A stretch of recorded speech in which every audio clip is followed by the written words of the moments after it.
하나님 아버지 참 감사합니다. 오늘 이렇게 교회로 저희를 불러 모아 주시고 서로를 격려하며 사랑하며 섬기게 하셔서 감사합니다. 특히 저희가 주의 말씀을 함께 들을 때에 들은 그 말씀을 가지고 우리가 어떻게 서로를 섬기며 격려하는 삶을 살 것인지 돌아보는 그런 시간이 되게 도와주시고, 우리가 설교를 들은 후에 우리의 대화 가운데 하나님의 말씀이 우리의 삶 속에 어떤 열매를 맺어야 할 것인가 서로 진솔하게 대화 나누는 그런 시간을 가질 수 있도록 저희를 도와주시기를 간절히 기도하며 우리 구주 예수 그리스도의 이름으로 간절히 기도합니다.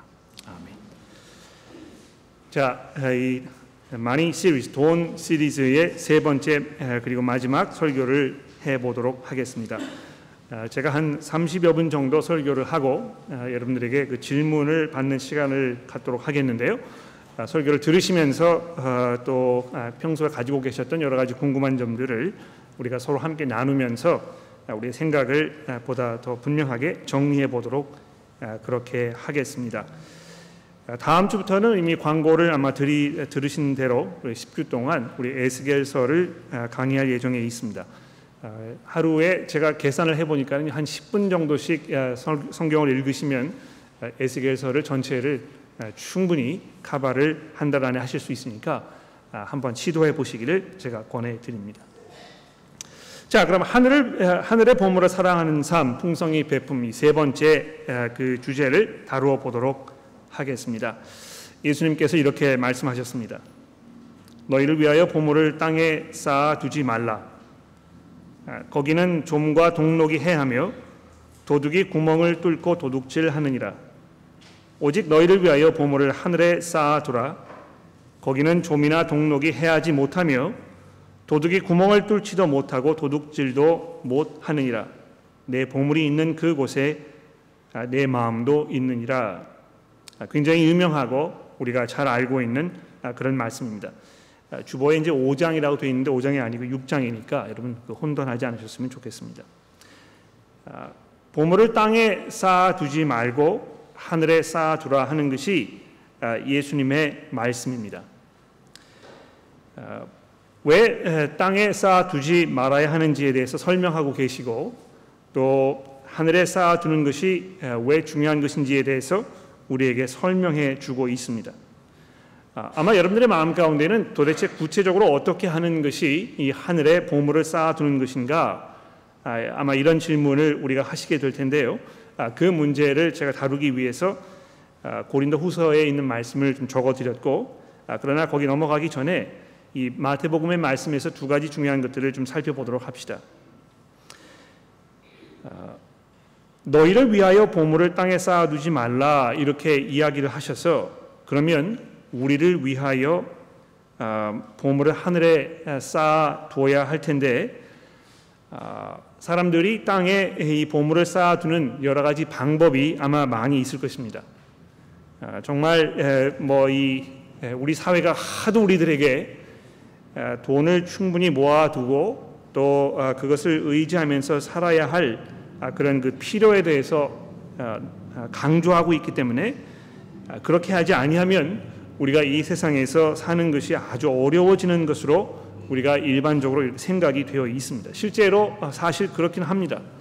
우리가 열심히 일하지 아니하고 또 미리 충분히 미래에 대해서 생각하지 않았기 때문에 갑자기 우리에게 어떤 경제적인 필요가 생겼을 때 그것을 감당하지 못하는 그런 경우가 있을 수 있는 것입니다.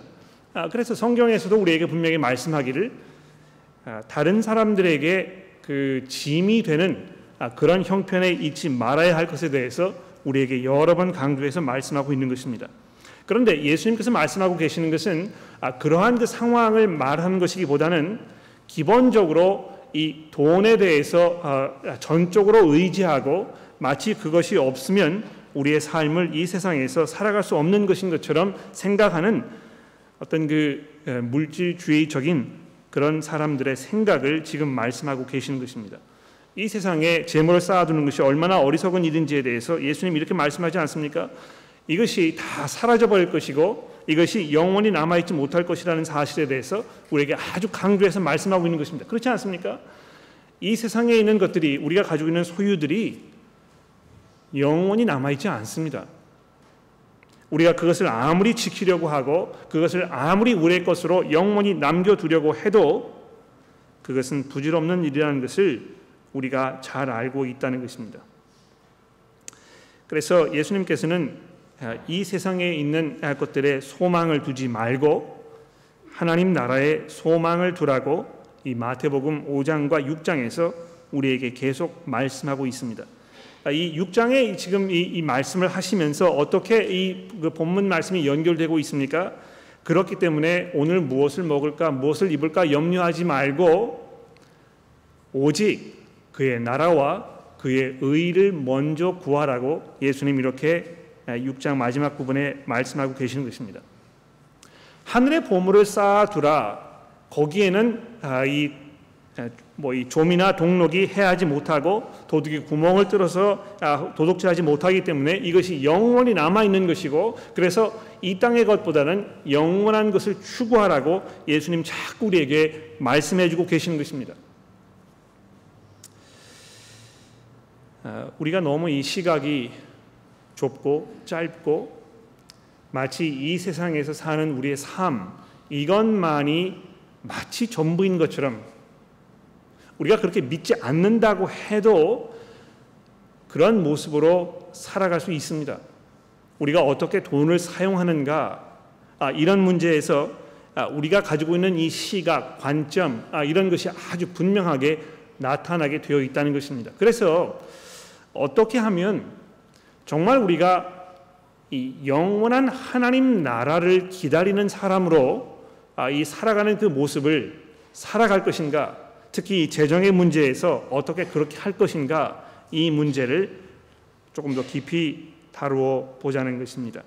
자, 그러기 위해서 이 고린도 후서에 있는 말씀을 조금 살펴보도록 하겠는데요. 여러분 성경을 가지고 계시니까 고린도 후서의 말씀 8장과 9장을 조금 살펴봐 주시기를 바랍니다. 고린도 후서 8장 1절에서 9장 마지막 절까지 우리 잠시 한번 살펴보도록 그렇게 하겠습니다. 자, 이 많은 분들이 생각하시기에 이 사도 바울이 이 고린도 후서 8장에서 교회에 헌금하는 문제에 대해서 이야기하는 것인 것으로 오해하시는 경우가 있습니다. 또 이 교회 헌금하는 일에 대해서 이제 이 설교를 할 때 고린도 후서에 있는 말씀을 많이 인용해서 설교를 하게 되는데요. 잘 읽어보시면 아시겠지만 고린도후서 8장과 9장에 있는 말씀은 교회에 헌금하는 문제에 대해서 이야기하고 있지 않습니다. 지금 여기에서 다루고 있는 이 문제는 예루살렘에 있는 성도들이 경제적으로 어려운 상황 속에 처해 있기 때문에 그들을 구제하는 문제에 대해서 지금 얘기하고 있는 것입니다. 여러분 잘 보십시오.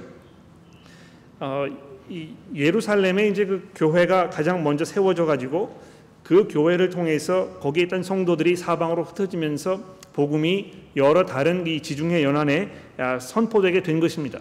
사도 바울도 그렇게 해서 이제 예루살렘으로부터 해가지고 이 다른 곳으로 가서 복음을 전하게 된 것입니다. 그런데 너무나 거기에 흉년이 심하게 들어가지고 예루살렘에 살던 성도들이 도저히 더 이상 경제적으로 자립할 수 없고 아주 극심한 가난에서 고통 중에 있는 그런 모습을 보고 나서 사도 바울이 어떻게 한 것입니까? 이 복음을 들었던 이 지중해 연안의 모든 교회들에게, 자기가 이 개척한 교회들에게 복음을 들고 들어가서 교회를 설립한 그 교회들에게 이렇게 편지하거나 사람을 보내거나 또 자기가 직접 찾아가서 이 상황을 지금 설명하고 있습니다. 형제자매 여러분, 바로 이 예루살렘에 있는 이 성도들의 수고를 통해서 여러분들이 복음을 받아들인 것 아닙니까? 그런데 그 성도들이 지금 경제적으로 아주 어려운 상황 속에 놓여 있습니다. 그러므로 그들에게서 이 복음의 빚을 진 여러분들께서 여러분이 가지고 있는 이 물질적인 것들을 가지고 그들의 어려움을 도와주는 것이 마땅합니다.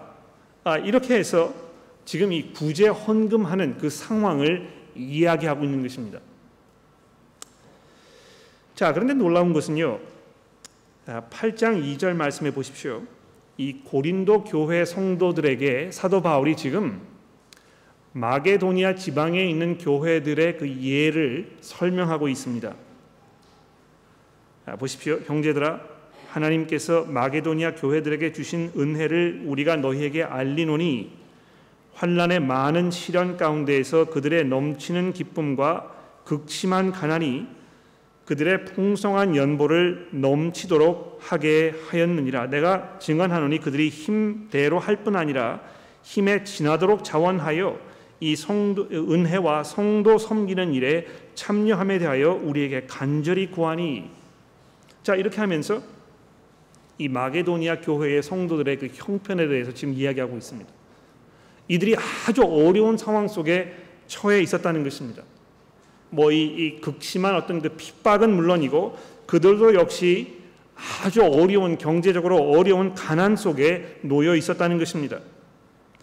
그런데도 불구하고 이들이 예루살렘에 있는 교회의 이 성도들을 섬기는 일에 자기도 참여하게 해달라고 사도 바울에게 간청하고 또 힘대로뿐만 아니라 힘에 지나도록 자원하였다고 사도 바울이 고린도 교회 성도들에게 설명하고 있습니다.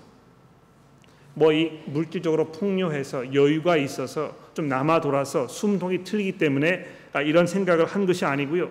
자기들도 어려운데 그것을 마다하지 아니하고 자기 힘에 지나도록 자원하여 성도 섬기는 일에 참여하였다는 것입니다.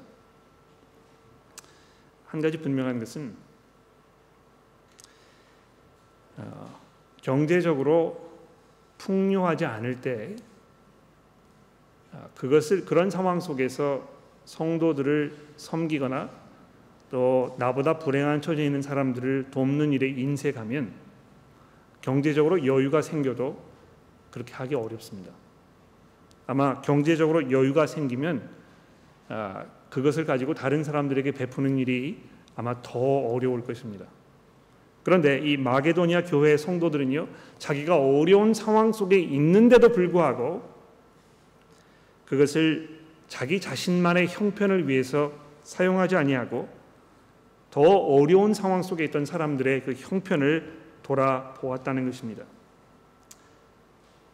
세 번째로 사도 바울이 이 어려운 형편에 있는 성도들을 구제하는 문제에 대해서 헌금할 것을 이 고린도 교회 성도들에게 이야기하면서 8절 말씀해 보십시오. 내가 명령으로 하는 말이 아니요 오직 다른 이들의 간절함을 가지고 너희 사랑의 진실함을 증명하고자 함이라, 이렇게 지금 말씀하고 있습니다.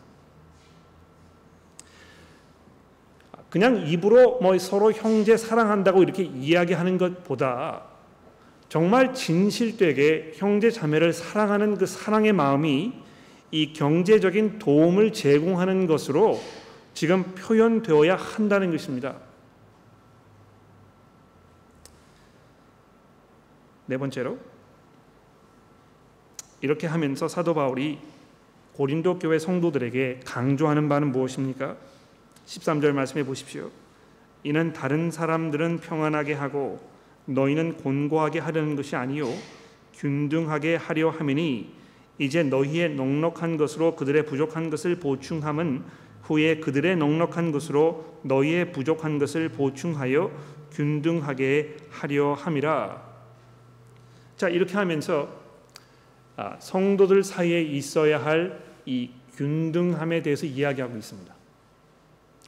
어떤 사람은 아주 돈이 많고 어떤 사람은 아주 경제적으로 어렵고 이런 상황 속에 있는 것이 교회에서 정상이 아니라는 것입니다.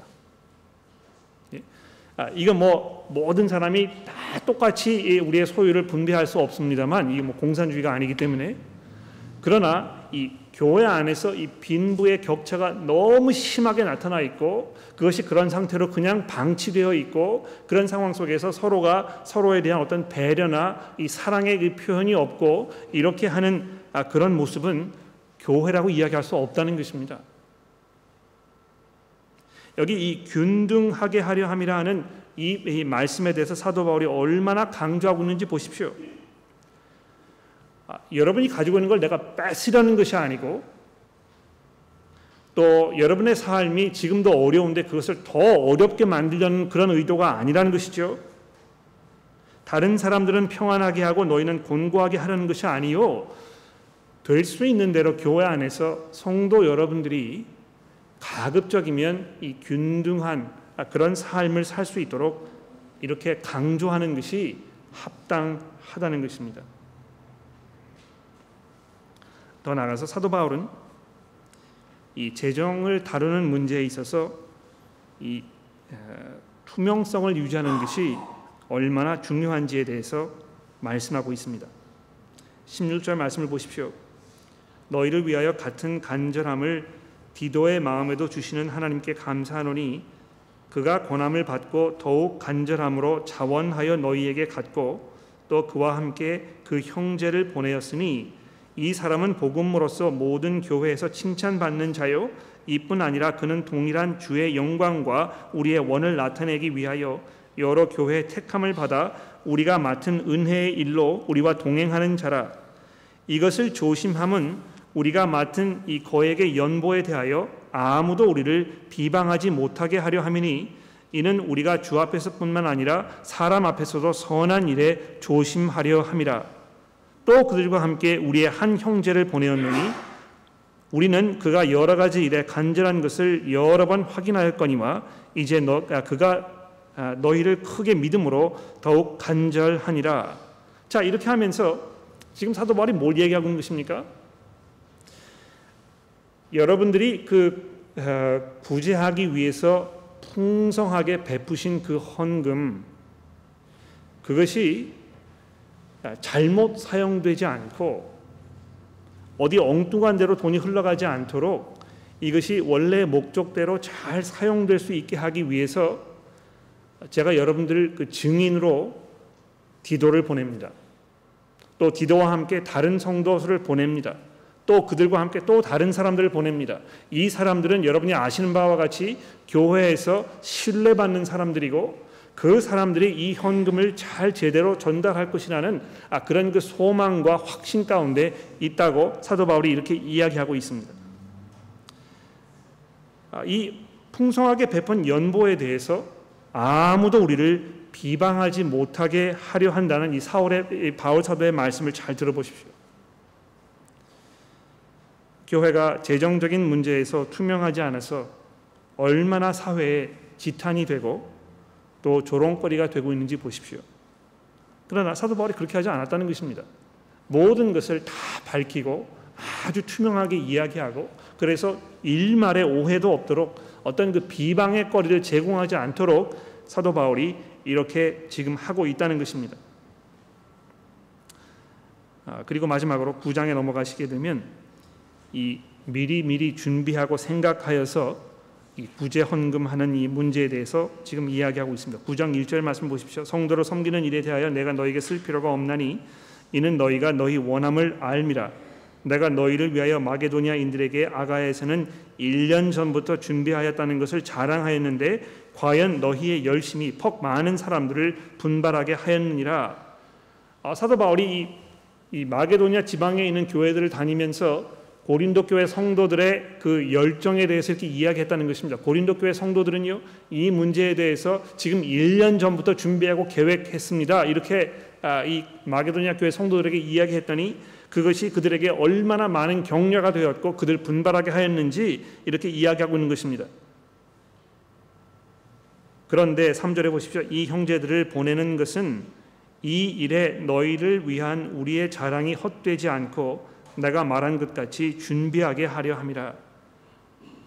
혹 마게도니아인들이 나와 함께 가서 너희가 준비하지 아니한 것을 보면 너희는 고사하고 우리가 이 믿던 것에 부끄러움을 당할까 두려워하노라. 그러므로 내가 이 형제들로 먼저 너희에게 가서 너희가 전에 약속한 연보를 미리 준비하게 하도록 권하는 것이 필요한 줄로 생각하였느니 이렇게 준비하여야 참 연보답고 억지가 아니니라. 이것이 곧 적게 심은 자는 적게 거두고 많이 심은 자는 많이 거둔다 하는 말이로다. 각각 그 마음에 정한 대로 할 것이요 인색함이나 억지로 하지 말지니. 자, 이렇게 해서 정말 어려운 경제적인 상황에 놓여 있는 그들을 구제하기 위해 헌금하는 일에 있어서 미리미리 준비해보고 미리미리 생각해보고 미리미리 마음에 결정하고 억지로 하지 말고 마음에 인색함으로 하지 말고 풍성한 마음으로 베풀라고 사도 바울이 이야기하고 있습니다.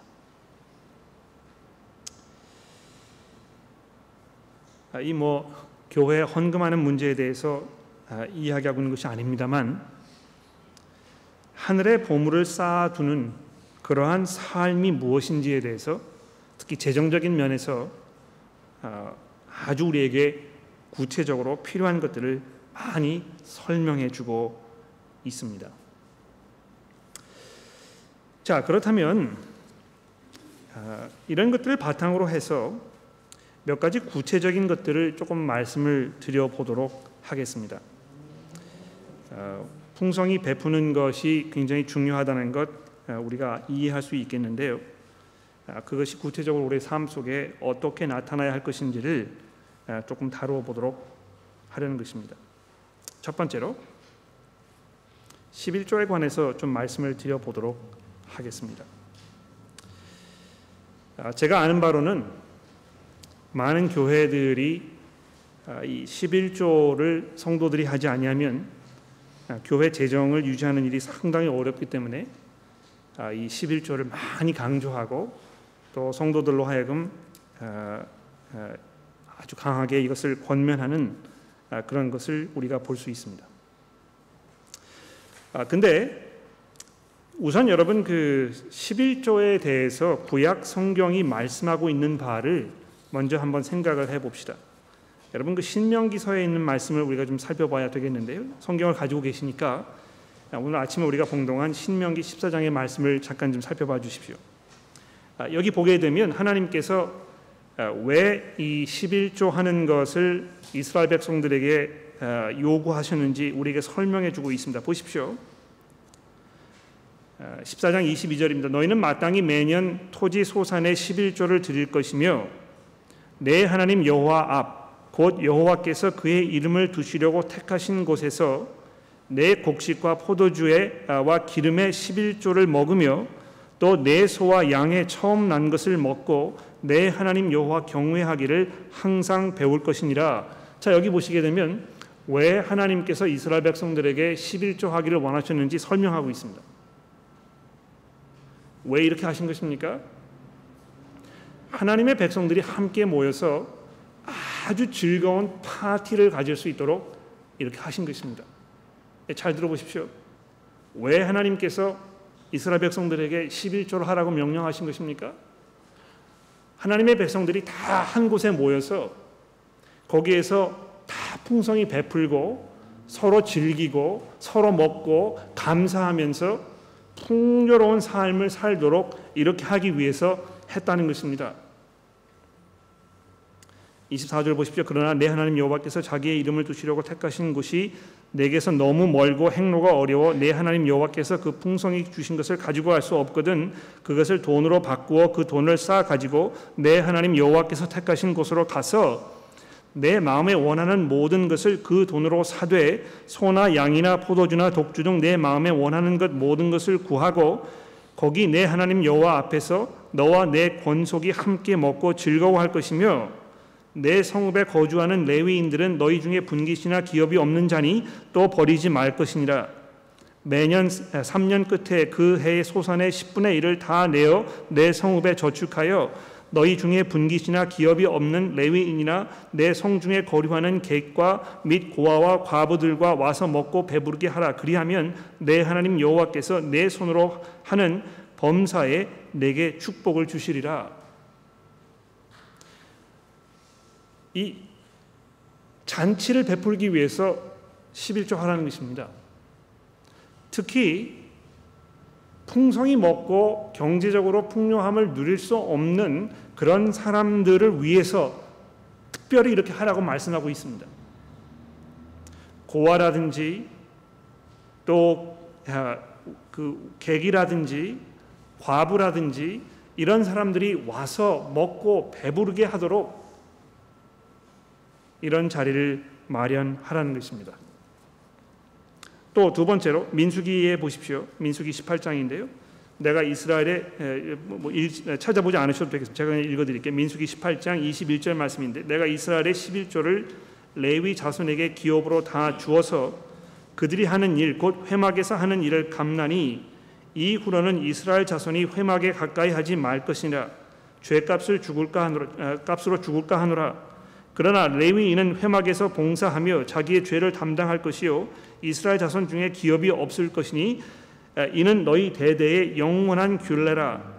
이스라엘 자손이 여호와께 거제로 드리는 11조를 레위인에게 기업으로 주었으므로 내가 그들에 대하여 말하기를 이스라엘 자손 중에 기업이 없을 것이라 하였노라. 왜 11조를 하는 것입니까? 성전에서 성전 일을 돌아보던 레위 사람들, 그 사람들은 자기 생업이 없기 때문에 그 사람들 먹여 살리기 위해서 11조 하라는 것입니다. 그렇게 해야 이 레위 사람들이 이스라엘 백성들을 대신해서 이 성전에 들어가서 성막에 들어가서 이스라엘 백성들을 위한 제물을 하나님께 드릴 수 있게 되었다고 이렇게 이야기하는 것입니다. 그래서 이스라엘 백성들 중에 11조를 하지 않는 것은 하나님께서 원하셨던 이스라엘 백성들의 삶에 부합되지 않는 그런 모습이었던 것입니다. 하나님을 두려워하지 않는 것이고 형제 자매들을 위해서 배려하지 않는 것이고 무엇보다도 하나님을 섬기는 그 일에 있어서 제사장들이 자기의 역할을 잘 감당할 수 없는 상황이 벌어지기 때문에 하나님께서 11조 하는 것을 등한시하지 말고 거기에 헌신하라고 이렇게 이야기하고 있는 것입니다. 그래서 이 말라기서에 보시게 되면 하나님께서 이스라엘 백성에게 이렇게 이야기하지 않습니까? 11조 해라. 그렇게 하면 하나님께서 너에게 복을 주시는지 한번 시험해봐라. 이렇게 이야기하고 있는 것입니다.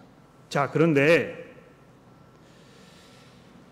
그럼 우리 성도들이 11조 해야 합니까? 그렇지 않습니다, 여러분. 우선 신약 성경에서 11조에 대해서 이야기하는 부분이 있는지 생각해 보십시오. 한 군데도 없습니다. 물론 예수님께서 그 바리새파 사람들이 11조 하는 문제에 대해서 이렇게 이야기하고 계십니다만 그것은 성도들로 하여금 11조를 하라고 하시는 의도가 자꾸 이야기한 것이 아니고 그들의 그 율법적인 행위가 얼마나 보잘것없는 것인지에 대해서 지적하기 위해서 그 말씀을 하고 계신 것입니다. 특히 이 교회, 이 그리스도인의 삶에 대해서 이야기하는 여러 서신서에 살펴보시게 되면 사도 바울이 한 번도 성도들에게 11조 하라고 강요하는 일이 없습니다. 왜 그렇습니까? 첫 번째로 더 이상 우리가 성전에 있지 않기 때문에 그렇습니다. 제사장들이 성전에서 제사를 드리기 위해서 그 역할을 맡았는데 그 역할을 맡기 위해서 생업이 없기 때문에 그 사람들의 삶을 보장하기 위해서 11조를 한 것인데요. 우리가 더 이상 성전에서 이 하나님께 제사 드리는 그런 일로 하나님 예배하지 않습니다. 그러므로 더 이상 11조에 대한 그 하나님의 기대가 우리 삶 속에 그대로 적용되지 않는 것입니다. 성전이 지금 이 문을 닫은 것처럼 거기와 관련된 모든 어떤 그 행위들, 제사를 지내는 일이라든지 심지어는 그 경제적으로 제사장들을 그 필요를 제공시켜주는 일이라든지 이런 것이 이제 종집으로 찍었다는 것입니다. 오히려 신약 성경이 우리에게 말씀하는 바는 무엇입니까? 10분의 1이라는 그 수치가 아니고요. 풍성하게 자원하는 마음으로 미리미리 준비하여 하나님의 은혜에 감사하는 마음으로 형제 자매들의 그 필요를 돌아보는 그런 마음으로 우리의 물질을 서로 나누는 문제에 대해서 이야기하고 있습니다. 아마 그렇기 때문에 사도 바울이 10분의 1이라는 이야기를 하지 아니하고 이것을 그냥 열어둔 것 같아요. 우리가 왜 10분의 1만 해야 하는 것입니까? 우리가 하나님께 헌금할 때 또 우리의 형제 자매가 필요한 경제적으로 필요한 상황이 있을 때 왜 우리는 10분의 1만 하면 된다고 생각하는 것입니까? 이 율법이라는 것이 항상 그렇거든요. 어떤 그 숫자를 정해놓게 되면요, 그 숫자만 맞추면 우리가 할 도리를 다 했다고 생각하는 것입니다. 그러나 그것은 풍성함에서 나오는 것은 아닙니다. 아마 이 자리에 계시는 분들 중에는 10분의 1뿐만이 아니고 10분의 3, 4, 5를 하셔도 여러분의 삶이 그렇게 어려운, 경제적으로 도전받는 그런 상황 속에 있지 않은 분들이 분명히 계실 것입니다. 그렇다면 그런 상황에 계시는 여러분들에게는 이 풍성히 베푸는 삶을 사시면서 10분의 1보다 훨씬 더 많이 하시는 것이 하나님 보시기에 합당한 일일 것입니다. 또 10분의 1을 하지 못한다고 해서 너무 마음속에 그렇게 그 부담을 가질 필요도 없습니다. 중요한 것은 정말 감사함으로 형제 자매들을 사랑하는 마음으로 이 복음의 필요 가운데 있는 것을 우리가 감지하면서 우리가 할 수 있는 만큼 하면 된다는 것입니다. 이 11조에 관한 첫 번째 말씀이고요. 두 번째로 미래를 준비하면서 후하게 베푸는 문제에 대해서 한번 생각해 봅시다. 우리가 얼마만큼 후하게 베풀어야 하는 것인가, 또 얼마만큼 앞으로 우리 노후를 생각하면서 미래를 생각하면서 준비해야 하는 것인가, 이 문제로 많은 분들이 고민하고 계시는 것 같아요. 성경이 이 문제에 대해서 아주 분명하게 이야기하고 있습니다. 개미에게 가서 지혜를 구하라. 그들이 미래를 위해서 지금 열심히 일하고 잘 저축해 놓지 않느냐, 거기 가서 배우라는 것입니다. 게으르게 살지 말고, 계획 없이 살지 말고, 그냥 흥청망청 살지 말고 미리미리 앞날을 잘 계산하고 준비하는 그런 지혜로운 삶을 사는 것이 얼마나 중요한지에 대해서 이야기하고 있습니다. 잠언해 보십시오. 그런데 우리 인간들의 문제는 무엇입니까? 미래를 준비하면 준비할수록 점점 미래에 대한 나의 준비에 의지하게 되고, 그것이 마치 우리의 삶을 평안하게 할 것인 것처럼 왜곡시키는 그런 성향들이 항상 우리 마음 가운데 도사리고 있다는 것입니다. 우리가 이것을 인정하고 그런 면에서 우리가 정말 조심할 필요가 있는 것입니다. 여러분이 야고보서의 말씀해 보십시오. 야고보 사도가 교회에 있는 이 물질적으로 풍요한 사람들에게 뭐라고 이야기하고 있습니까? 우리가 물질적으로 풍요하기 때문에 이러이러한 계획을 세워가지고 우리가 이렇게 살고 앞으로 어떻게 하자, 이런 계획을 세우는 그런 일들에 대해서 코웃음을 치고 있지 않습니까? 이 어리석은 사람들이요. 10년을 계획하고 20년을 계획하면서 마치 모든 것이 다 정리가 되어 있는 것처럼 생각하는 여러분들, 얼마나 이것이 우스운 일입니까? 오직 하나님께서 허락하시면 이렇게 생각하라는 것입니다. 그래서 미래에 대해서 충분히 계획하고 준비하는 것이 중요합니다만, 항상 거기에는 우리로 하여금 그것에 의지하도록 하는 그런 그 위험이 도사리고 있기 때문에 아마 그것을 방지하기 위해서라도 우리가 점점 우리의 삶 속에서 다른 사람들의 필요를 돌아보면서 풍성하게 베푸는 그런 훈련이 우리 가운데 정말 필요할 것입니다. 세 번째로 구제하는 문제입니다. 우리가 구제하는데 얼마나 관심을 가지고 거기에 헌신하고 있는지 이번 이 돈 시리즈를 해보면서 우리가 한번 생각해 보았으면 좋겠습니다. 갈라디아서 6장의 말씀에 보시게 되면 모든 사람들에게 선을 베풀지만 특히 교회 안에 있는 형제 자매들에게 더욱 그리하라고 이렇게 권면하고 있습니다. 또 디모데전서 5장에 보시게 되면 교회 안에서 경제적으로 어려운 이 과부들을 돌보는 그 문제에 대해서 이야기하고 있습니다. 교회가 분명히 경제적으로 어려운 상황 속에 있는 사람들을 도와주는 일에 적극적이고 보다 계획적이고 보다 잘 준비되어야 할 이럴 필요가 분명히 있는 것입니다. 자, 그런데 문제는 뭐냐 하면은요, 많은 분들이 교회의 예산을 책정해 놓고 거기에서 하자 이렇게 이야기합니다.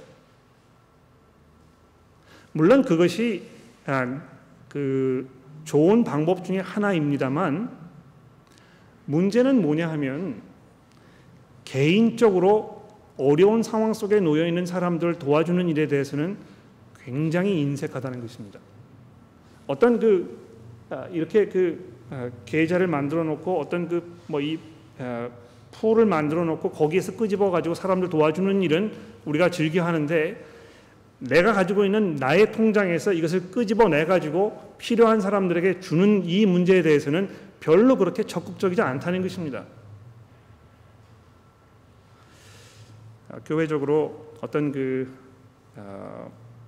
구제비를 마련하는 문제도 우리가 고려해 봐야 되겠지만 우리 성도 여러분 한 분 한 분이 개인적으로 우리가 할 수 있는 만큼 어려운 상황 속에 놓여 있는 그런 분들 위해서 우리가 재정적인 헌신하는 이 일, 이것이 우리 가운데 분명하게 자리 잡아야 할 것입니다.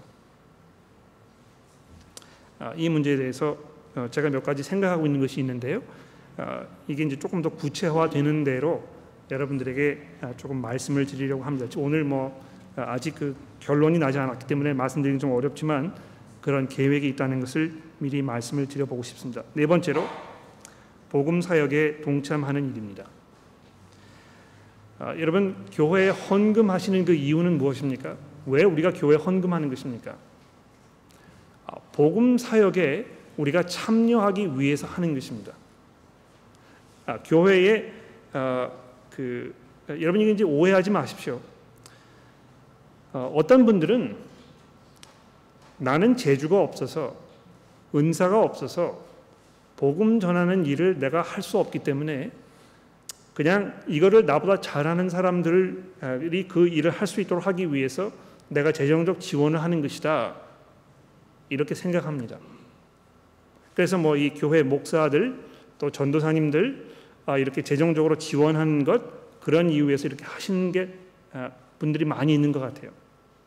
맞습니다. 제가 이 풀타임으로 목회를 할 수 있는 이유는 여러분들께서 풍성하게 베풀어 주셔서 제가 이 직장을 따로 가지지 않고도 이 목회를 할 수 있도록 여러분이 배려해 주시기 때문에 가능한 것입니다.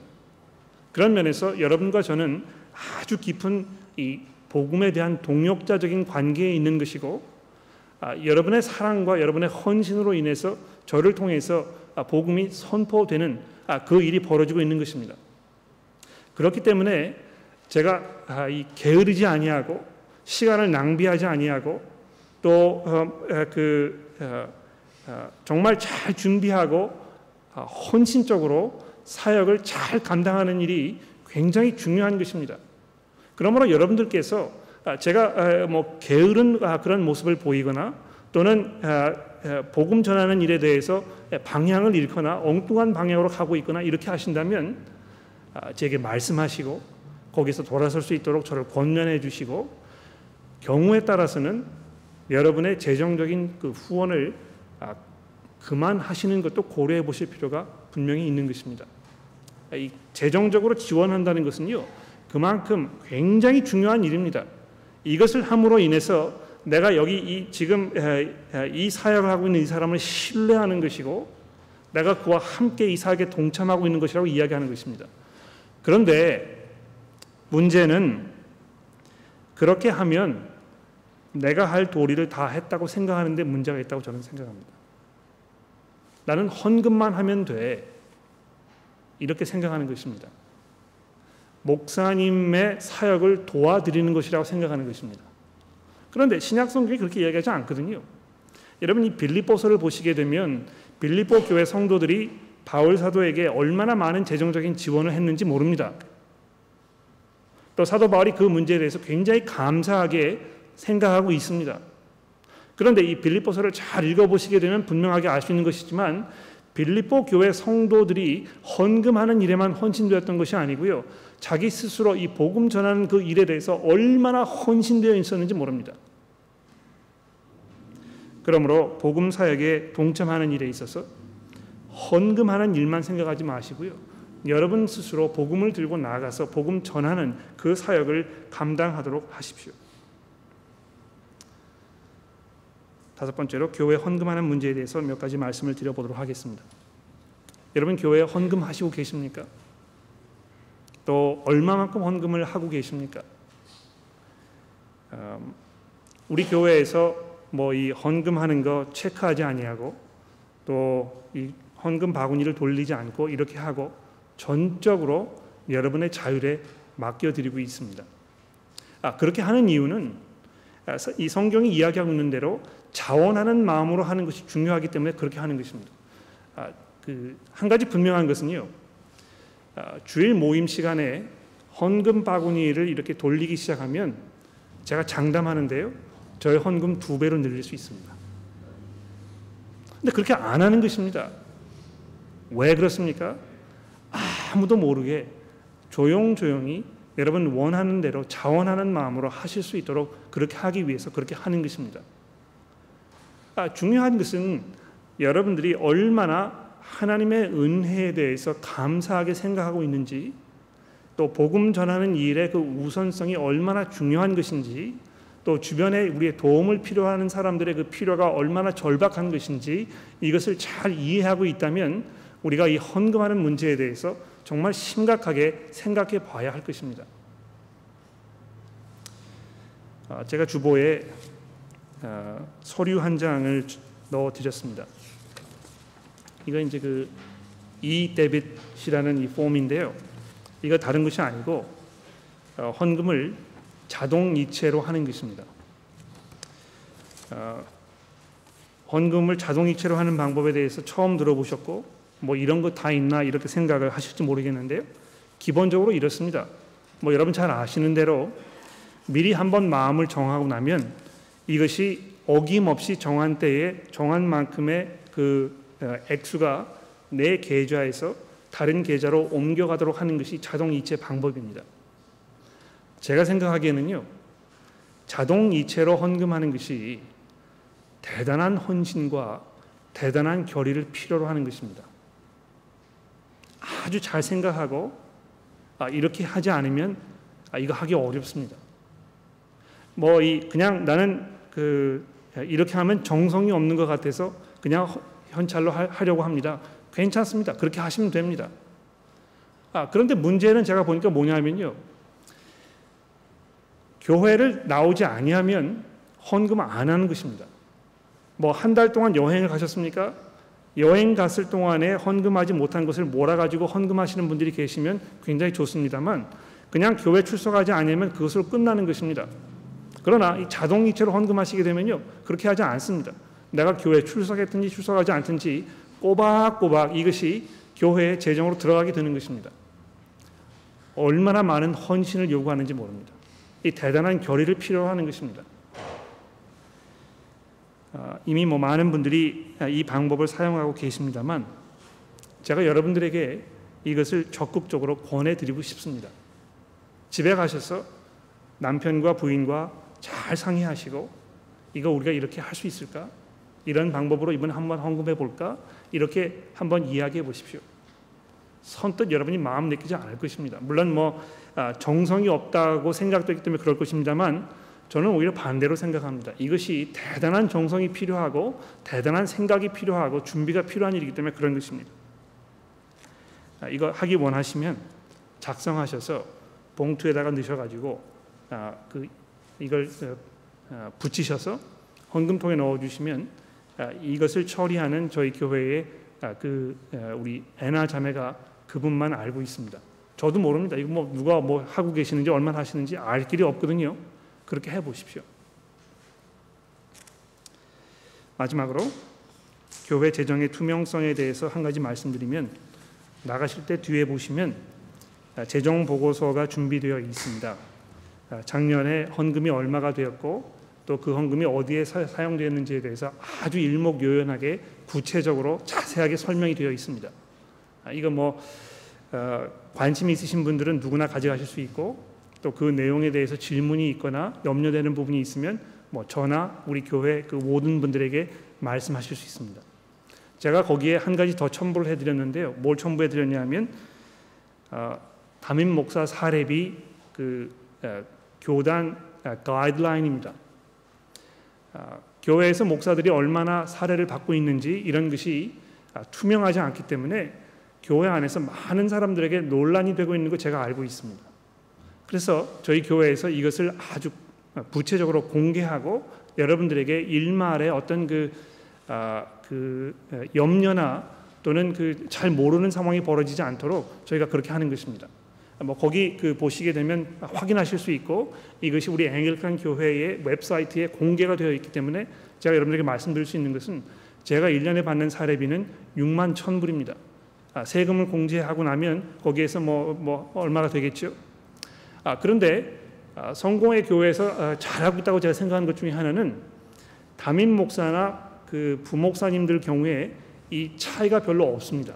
물론 올해 그 교회 담임 목사를 하고 있던 사람과 지금 막 안수를 받은 신학교를 졸업해서 안수를 받은 사람과 약간의 차이가 있습니다만 이것이 시간이 지나고 나면 거의 평등하게 된다는 것입니다. 여러분들이 교회에서 재정이 어떻게 사용되고 있는지 또 거기에 대해서 제안하시고 싶은 게 있으시거나 염려되는 것이 있으시다면 얼마든지 이것을 이야기하시고 우리가 시정할 것을 잘 시정하고 이렇게 하는 것이 복음 사역을 하는 데 있어서 우리에게 도움이 되고 필요한 또 많은 사람들에게 이 복음의 그 영광스러운 것을 권해드릴 수 있는 훌륭한 방법이라고 저는 그렇게 생각을 합니다. 하나님께서 우리에게 풍성하게 베풀어 주셨듯이 우리를 부요하게 하시기 위해서 그리스도께서 가난하게 지셨던 것처럼 여러분과 제가 풍성하게 우리 주변에 있는 필요한 우리 주변에 그 경제적인 필요가 있는 사람들을 위해서 또 복음을 들어야 할 영적 필요가 있는 사람들을 위해서 후하게 베풀게 되기를 바랍니다. 잠시 기도한 후에 질문하는 시간을 가져보도록 하겠습니다. 기도하겠습니다. 하나님 아버지 감사합니다. 하나님께서 저희들의 필요를 누구보다 잘 아셔서 그리스도를 이 땅에 보내시고 우리에게 풍성하게 베풀어 주셨으니 감사합니다.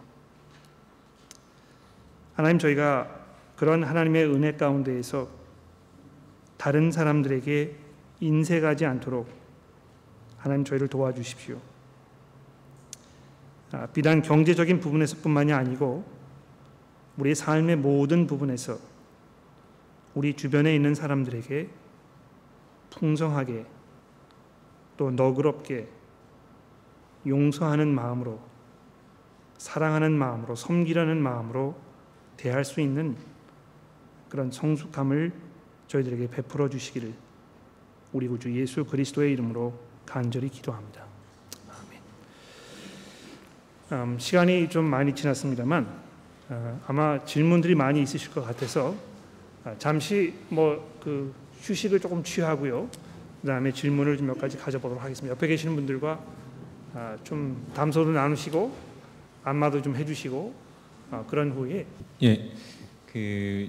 저희가 이제 주님께 드릴 때 말씀하신 대로 저희가 할 수 있는 한 최선을 다해서 드리는 게 맞다라고 저는 생각이 듭니다만 저희가 이제 버제팅을 하고 그거에 맞춰서 이제 어느 정도 기준을 삼고 이제 드리게 되는데 이제 교회 공동체에 드리는 일념으로 이제 11조를 저희가 내게 되는데 주님이 하신 사역이라고 하면 이 11조가 교회 공동체, 그러니까 제가 소속된 교회 공동체가 아닌 다른 선교단체라든지 아니면 어려운 사람을 돕는, 그러니까 주님의 이름 안에서, 그러니까 주님이 이제 그 교회 사역이 됐든 선교단체가 됐든 그 사역 안에서 이제 돕는 그런 쪽으로도 드려도 되는 건지 그게 하나 궁금합니다. 중요한 질문이신데요. 두 가지를 말씀을 드려보겠습니다. 과거에 이제 어떤 그 현상이 벌어졌냐면 많은 성도들이 또는 선교 단체들이 교회에 대한 신뢰를 잃은 것입니다. 그러니까 교회가 교회로서 해야 할 일을 잘 감당하지 못하기 때문에 이제는 교회에 의지하지 할 수 없고 우리가 선교 단체를 따로 만들어서 선교 단체를 통해서 해야 할 일을 하자. 이런 현상이 과거에 있었습니다. 지금도 그런 현상이 없지 않아 있습니다. 저도 뭐 옛날에 그런 생각을 좀 많이 가지고 있었고요. 교회에 대해서 어떤 그 회의를 가지고 있는 분들이 그런 경우가 많습니다. 반면에 교회에서는 교회 아니면 안 된다고 생각하는 경향이 많습니다. 특히 우리 교회가 아니면 안 된다고 생각하는 경향이 굉장히 많습니다. 그래서 뭐 이 교우분들이 교회에만 헌금해야 하는 문제는 물론이고 어디 다른 데 가서 어떤 신앙적인 도움을 받거나 다른 데 시간 사용하는 것에 대해서 아주 민감하게 교회 목사님들이 반응하시는 그런 현상도 벌어졌던 것입니다. 이 뭐 극과 극의 현상인데요. 이 중간에 어느 중간 지점이 맞다고 저는 생각합니다. 제가 기본적으로 가지고 있는 그 생각은 뭐냐면 신약 성경이 분명히 이 local church, 여러분이 속해 있는 그 지교회, 그 지교회의 우선성에 대해서 이야기하는 게 분명합니다. 하나님께서 교회를 생각하셨을 때요, 우리가 속해 있는 이 교회의 그 우선순위를 분명히 얘기하고 있습니다. 그런데 복음 사역이라는 것은 교회만을 통해서 이루어지지는 않습니다. 또 여러 가지 상황과 형편과 여건 때문에 어떤 다른 특별한 그 기관이나 이런 것을 만들어서 사역을 해야 하는 경우가 얼마든지 있다는 것입니다. 그래서 제가 이제 저희 교회 여러분들에게 드리고 싶은 권면의 말씀은 뭐냐면 우선순위를 교회에 두되 교회 이외에 적어도 다른 하나 정도의 어떤 그 복음 사역하는데 여러분이 재정적으로 후원하는 일 굉장히 저는 좋다고 생각합니다. 뭐 이 비중을 얼마나 둘 것인가는 그거 뭐 제가 말씀드릴 문제가 아니고요. 중요한 것은 교회를 우선순위로 두시지만 교회 이외에 적어도 하나, 뭐 가능하시면 2개, 3개도 좋습니다. 거기에 여러분의 그 재정 지원을 하고 거기를 위해서 기도하고 이렇게 하는 일이 못지않게 중요하다는 거 제가 그 말씀드리고 싶습니다. 네. 우리 윤영 선생님 질문 있으셨는데요.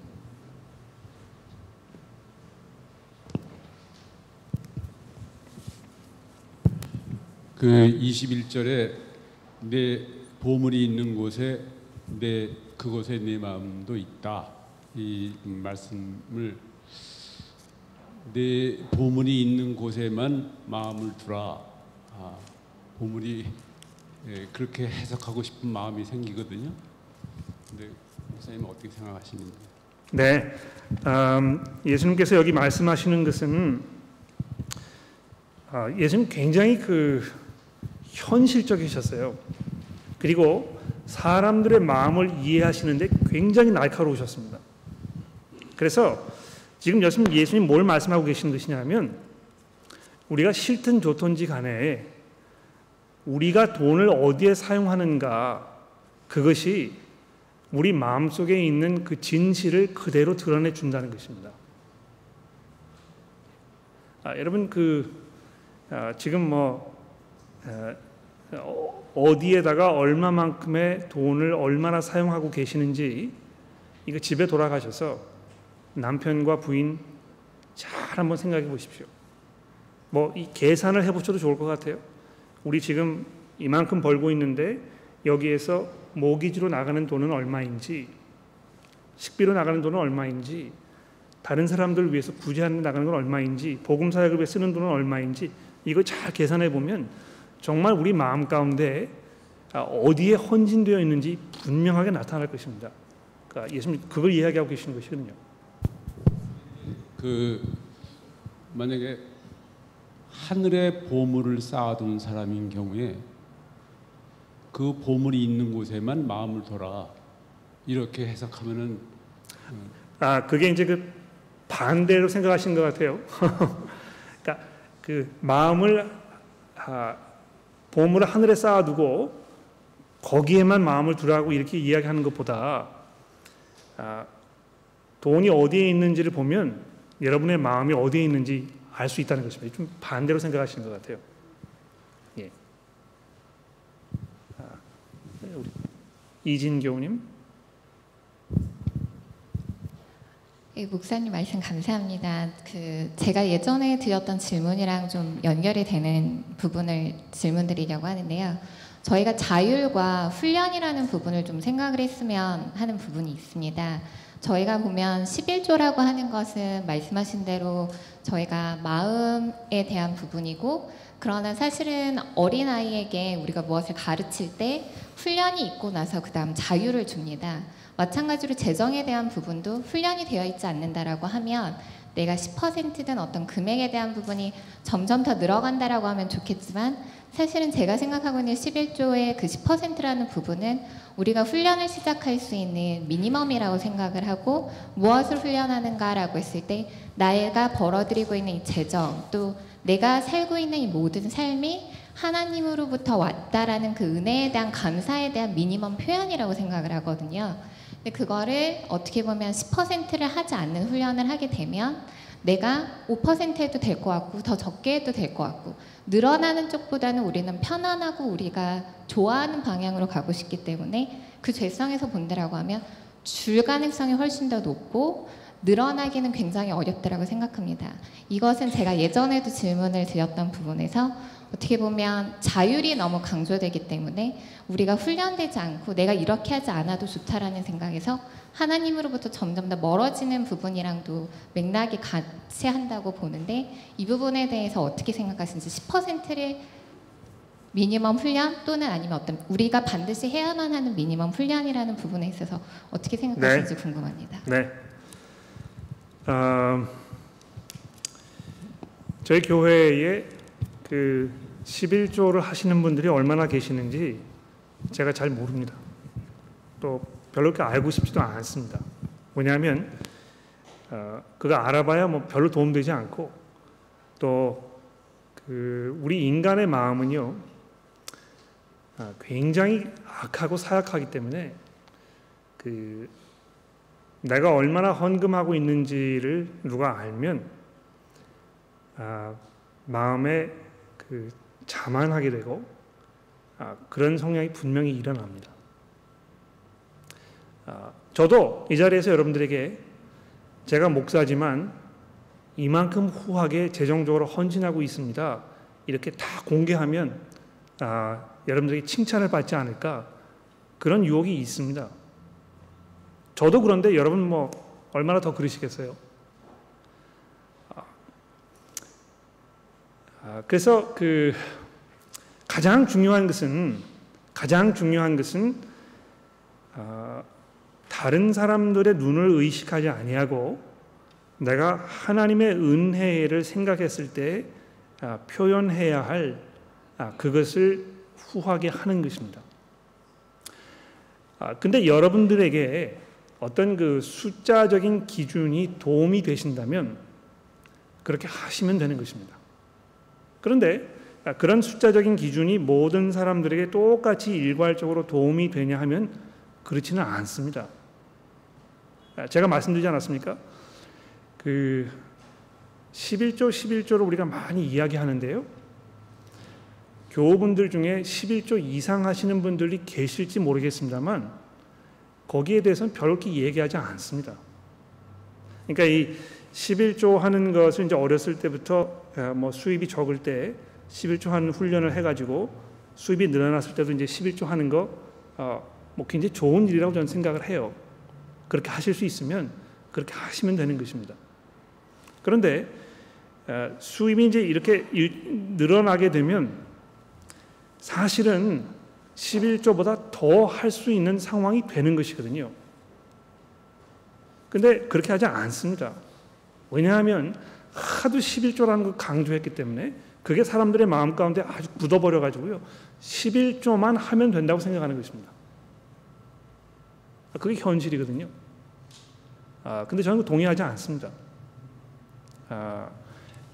우리 그 호주에서 살아가면서 뭐 이제 이건 뭐 개인적인 어떤 경제 규모와 관련이 있기 때문에 이걸 뭐 일괄적으로 이야기하기 어렵습니다만 호주에서 살아가는 데 있어서 기본적인 어떤 생활을 유지하는데 그 필요한 어떤 그 일정 수준이 있습니다. 그 미니멈 웨이지라는 것이 그런 거 근거로 해서 계산한 것이거든요. 예. 미니멈 웨이지를 이렇게 받으면 적어도 뭐 그것으로 아주 넉넉하게 풍요롭게 살지는 못하더라도 어느 정도의 생활은 할 수 있게 되는 것이 미니멈 웨이지입니다. 그렇죠? 그런데 수입이 점점 늘어나게 되면 우리는 어떻게 합니까? 생활 수준, 어떤 경제 규모를 자꾸 늘리거든요. 그런데 그렇게 하지 아니하고 그냥 생활 수준을 일정으로 이렇게 유지하면서 점점 늘어나는 어떤 그 경제적인 수입, 이것을 후하게 베풀 수 있는 분들이 굉장히 많습니다. 그런데 이 11조라는 걸 너무너무 강조하기 때문에 그렇게 하지 않는 것입니다. 저는 오히려 이것이 역효과를 교회 안에서 불러일으켰다고 저는 생각합니다. 물론 뭐 헌금하는 데 있어서 11조를 하는 것이 여러분의 그 경건 생활의 훈련에 도움이 되는 방법이라면 그렇게 하시면 되는 것입니다. 그런데 그것을 일괄적으로 교회의 어떤 그 규칙이나 이런 것을 적용하는 것은 동의하기 굉장히 어렵습니다. 조영환 형제님.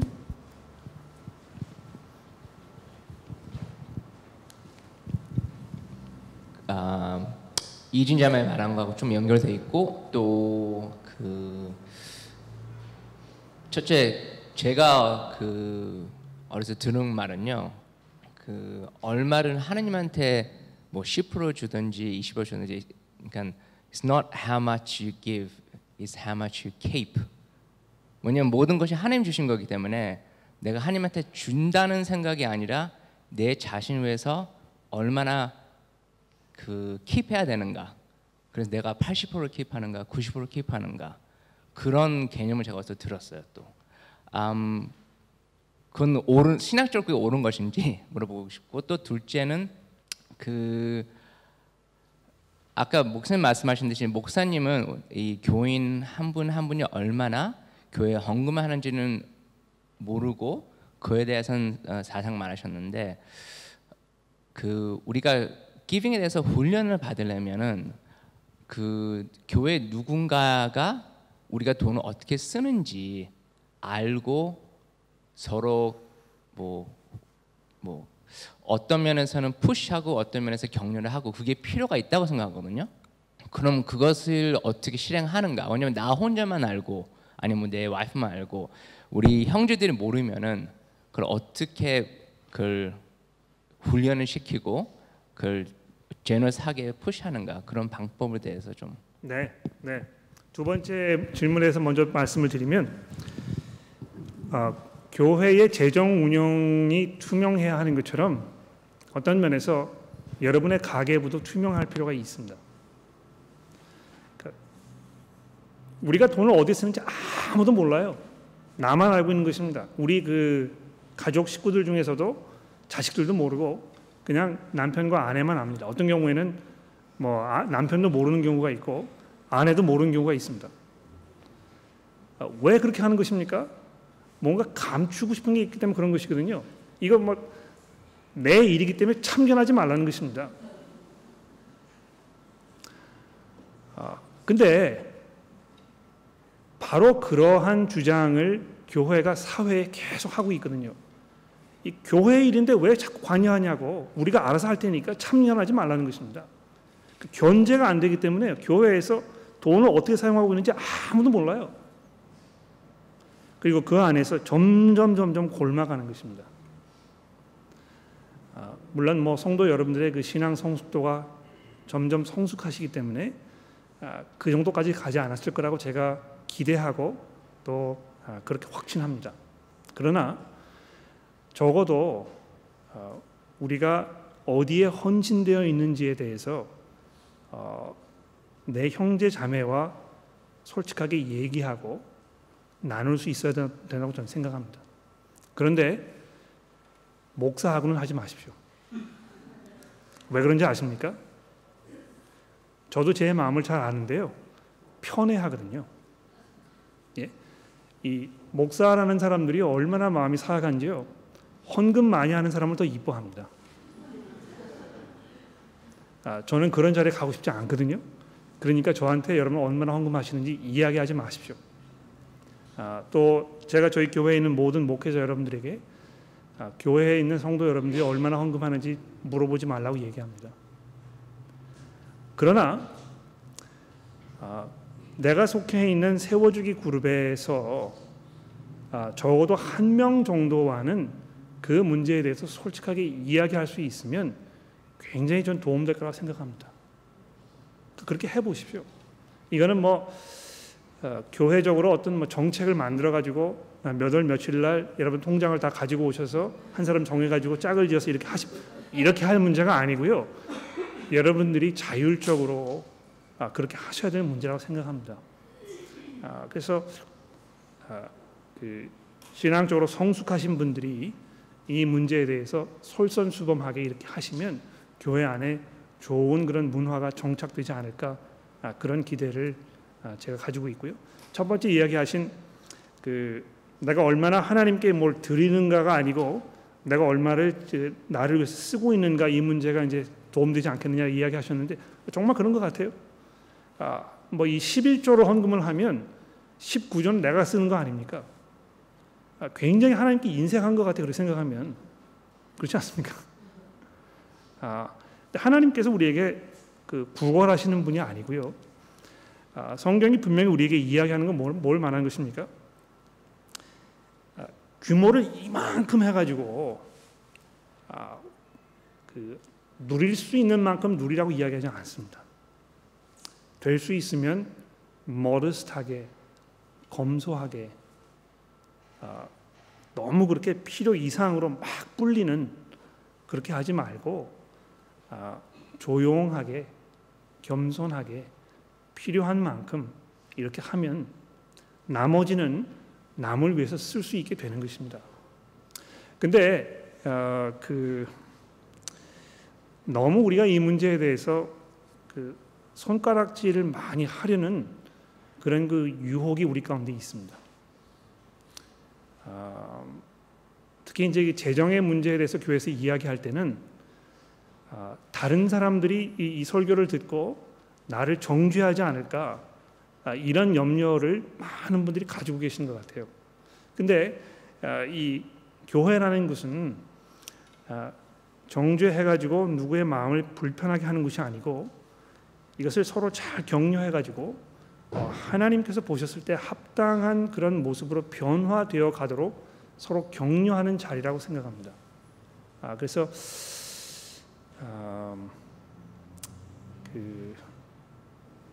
솔직하게 이야기하는 것이 중요하겠고, 너무 모든 것을 일괄적으로 생각해서 그 기준에 맞추려고 하는 것 별로 바람직하지 않다고 생각을 하고, 그리고 이 자율적인 마음으로 할 수 있는 그런 환경과 분위기를 만들어주는 것이 굉장히 중요하다고 저는 생각합니다.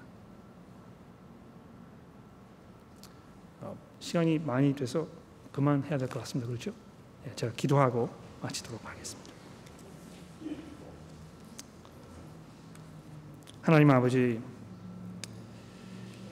저희들에게 많은 지혜가 필요합니다. 또 우리에게 더더욱 큰 헌신의 마음이 필요합니다. 하나님, 혹시 저희가 어떤 경제적인 염려나 또는 어려움 때문에 조금 어려운 상황 속에 처해 있다면 하나님, 우리를 너무 어렵게 하지 마시고 그런 어려움에서 벗어날 수 있는 그런 길을 속히 마련해 주시기를 하나님 간절히 기도합니다. 그래서 저희들의 마음 가운데 남을 원망하거나 하나님을 원망하는 그런 마음이 생기지 않도록 저희를 도와주옵소서. 그러나 저희들의 삶 속에 너무 풍족하게도 하지 마옵시고, 그래서 우리가 하나님 이외에 다른 것들에 의존하는 그런 어리석음에서 벗어날 수 있도록 저희를 도와주옵소서.